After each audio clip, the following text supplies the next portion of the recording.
Alright, guys. Chapter 15, titled The Catalyst. September 18th, 2022, Sunday, day 73. The quote is by Ziad Abdelnour. It is, "Trust is earned, respect is given, and loyalty is demonstrated. Betrayal of any one of those is to lose all three." Ain't that the truth? Yeah, my words. Yeah, screw these ear infections. I have to swim. They still itch and are muffled, but they aren't hurting. They are getting better. I've been on it with antibiotic drops. I have waterproof earplugs. I have a swim cap that is waterproof around my ears. I'm fucking going swimming. Of course today would be cold. Oh well, I'll warm up swimming. I'm going to ride a bit and then go to the pool. I have to. My anxiety is out of control. And the bottles of wine I haven't touched in weeks are starting to look tempting. No fucking way. Time to swim, period. Graham sent me 2 texts this morning. The first was an article about a bat in the city I live in testing positive for rabies. Be careful, Jaren. Oh, Graham. She always needs something to worry about. The second text, she's moving back to Montana. I'm so done. Either she has made up her mind about this or it's a ploy to make me beg her to stay. Either way, I'm done. I've been attempting to arrange my life so we could live together and I could help her as she is getting older and needing more help. But nope, she is pulling exactly what she promised all of us she wouldn't pull before we agreed to help her move down here a year ago. Who the fuck is she going to have to help her in Montana? All of the hundreds of times she called crying about hating being out there, how lonely she was, and how much she wanted to come back to California. I can't do this. If she wants to leave, fine. I give up. I have no control over it, and I refuse to continue making plans to live with her. She is causing me so much anxiety, I can't do this anymore. I deserve to live life on my terms. I deserve to be happy. If she doesn't want me to take care of her, fine. But I will not feel guilty about it. I did absolutely everything I could. I stepped up. That's what matters. And I have had this time with her that I wouldn't have had if she hadn't come down here. It's okay, Jaren. Let it go. I know you believe it's a massive mistake, but it's hers to make. Let it go. 3 deep breaths. This may be a blessing in disguise, Jaren. Now you can go wherever the hell you want. You can do whatever the hell you want. I like the sound of that. I've been slicing through this path with a fucking machete for 73 days. I'm excited to continue. All right. Let's get back to Tucson. I know what I'm going to tell you about next, while I'm feeling brave enough to tell it, but I will definitely need to swim after this. This is going to kill me. Before Ivan and I lost our apartment, we were having big problems. I was tired of his lies. I was sick of him not holding down a job. I was losing all respect for him. We had a huge argument that was happening more and more frequently. But this one was enough for me. I'm done. I'm breaking up with you. I said the words. I meant them. He acknowledged them. And then I left the apartment for the night. I went over to Kanicki's house. Adia and Glenn came over. Obviously, this was prior to Glenn's betrayal. I knew Kanicki had a crush of some sort on me. We were talking a lot more, bonding a lot more. I was vulnerable with him. I wish to God I could take that back now. We drank in excess, as per usual. Kanicki was trying to be slick, getting too close, flirting in his "I'm so cool, I'm above this" kind of way. Flirting back then was normal, seriously. It's how you made a living in the restaurant business. It's how you increased your tips. It's fucked up, seriously fucked up. But it's the truth. So did I flirt with Kanicki? Sure. But I fucking flirted with everyone. I remember Kanicki and I were in the kitchen. His bedroom was across from the kitchen. He looked at me and motioned for me to follow him. Fuck. No, I'm not ready for anything physical. I knew that's what he was going for. Shit, no. I rounded the corner, intending to go through the living room to the porch to smoke a cigarette and to get away from that uncomfortable situation. But Adia was on the floor, blocking my way out. I looked at her. She motioned for me to join Kanicki in the bedroom. She may have even mouthed something like, "Go to him." I don't remember exactly. Adia had been trying to encourage something between Kanicki and I for a while. I so wanted to be honest with her, to tell her I didn't want him, that I wanted her. Instead, I'm sure I just gave the excuse that I had a boyfriend. But suddenly I didn't, and they both knew it. Fuck.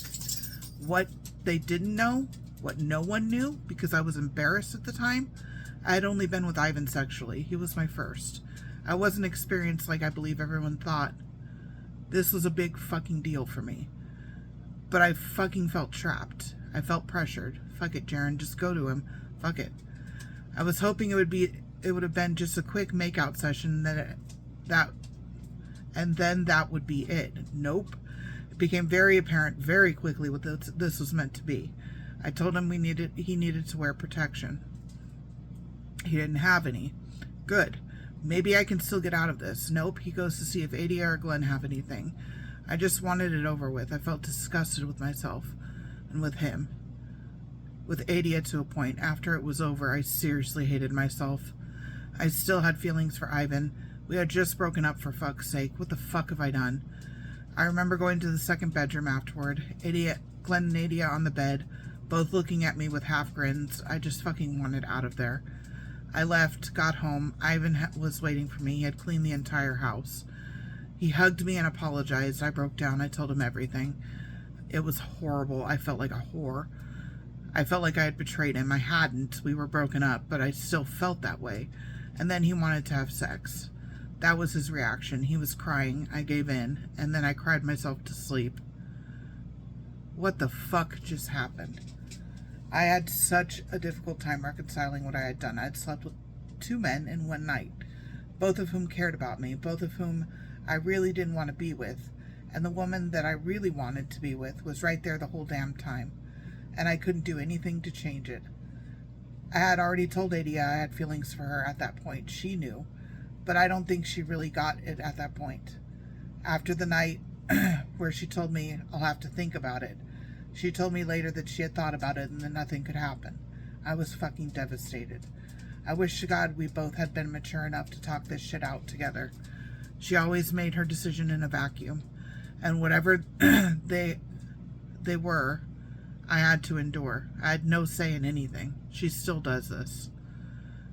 Every single time. There's a difference between setting healthy boundaries and just being an asshole. There's a fine line. Yeah, whoops. You slipped there, Jaren.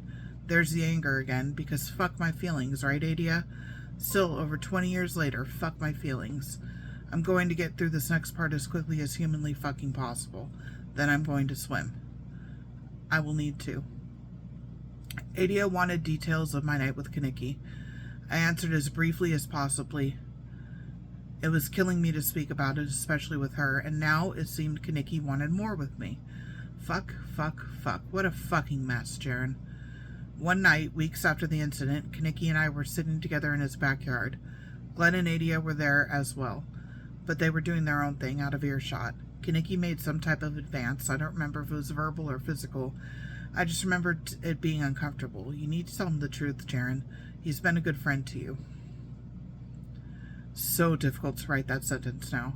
You owe him a truthful explanation. So for the first time ever, I broke down. I told him everything.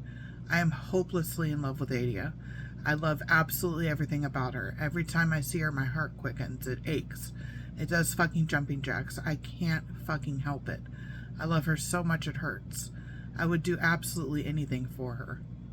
Why? Did he really just ask me why? He is looking at her, perplexed. She looks over at us and smiles. I fucking melt. He still is trying to figure out the why. Look at her. She's so damn insecure. She has no idea how beautiful she is. Yeah, duh, physically. That's not what I'm talking about. She thinks she is a lost cause. She doesn't understand her worth. She's so damn beautiful. Her heart, her spirit. I love watching her get lost in music. She has an artist's soul, a poet's heart. She could literally do anything in this world. She's incredible, but she has no idea she is, and it breaks my heart. But somehow, it makes her even more beautiful because she could be pompous. She could be arrogant. She could be vain. Sounds like what she is now. She truly could, but she sees none of what everyone else does, of what I do. And it keeps the most important parts of her real. She's the most incredible woman I've ever known. Funny now. Of course I would recognize all of that in her, because I was longing for her to recognize the exact same things about me. I watched Kaneki take it in. He seemed to understand. He seemed to accept it. He seemed to not take it personally. He seemed to understand how hard it was for me to be that honest and vulnerable with him. He seemed to comprehend all of this. As Adia walked over to us, I watched him watch me. Yep, mask back on, Jaren. Everything's good here. No problems, Adia.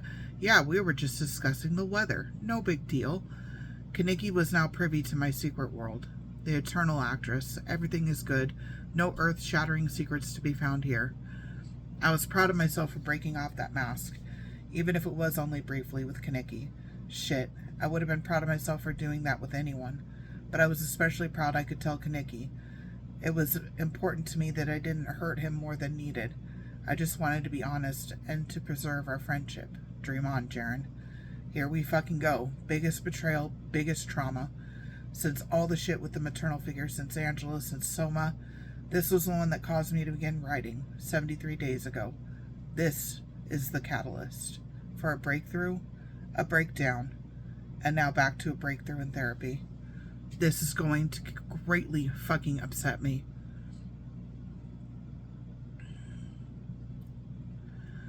I don't think I can get through it all at once, so I'm going to get my bathing suit on, so I'll be ready to go at the drop of a dime if I need to stop. I will simply stop and go swim. I can come back to it later. Take it easy, Jaren. Seriously, super easy.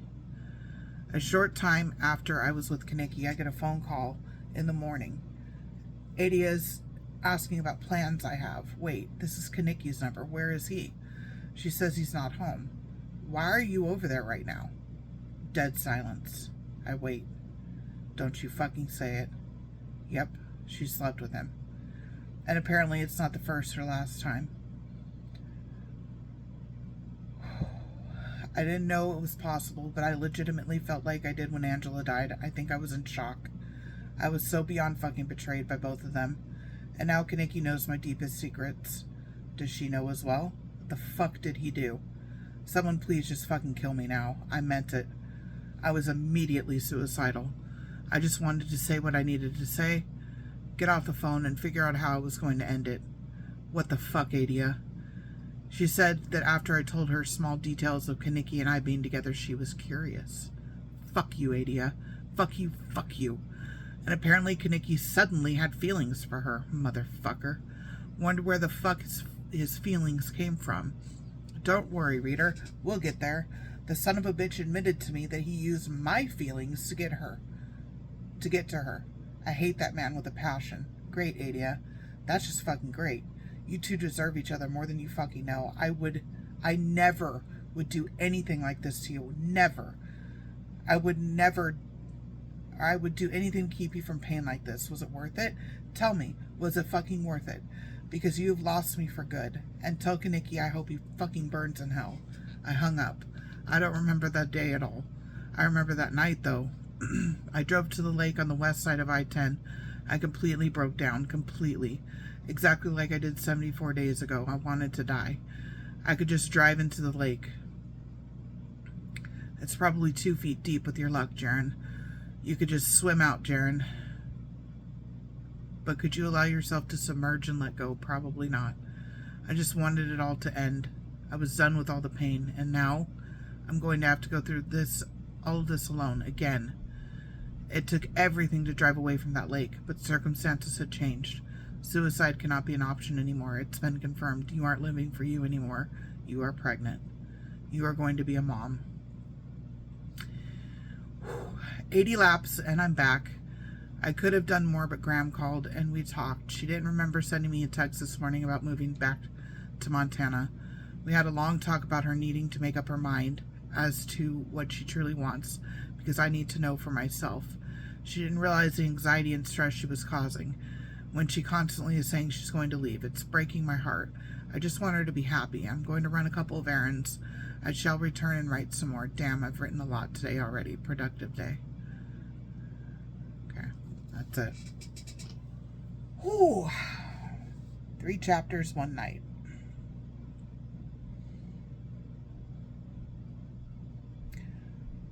There's a lot coming up.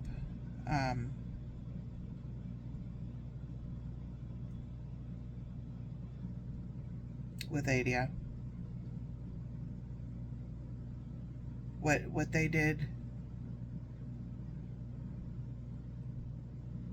I still can't forgive. Even all this, after all this time, it was such a slap in the face. Alright, I'm gonna go. I hope you guys have a good week. I'll talk to you guys next weekend. As always, take care of yourselves, take care of each other. See you soon. Bye, guys.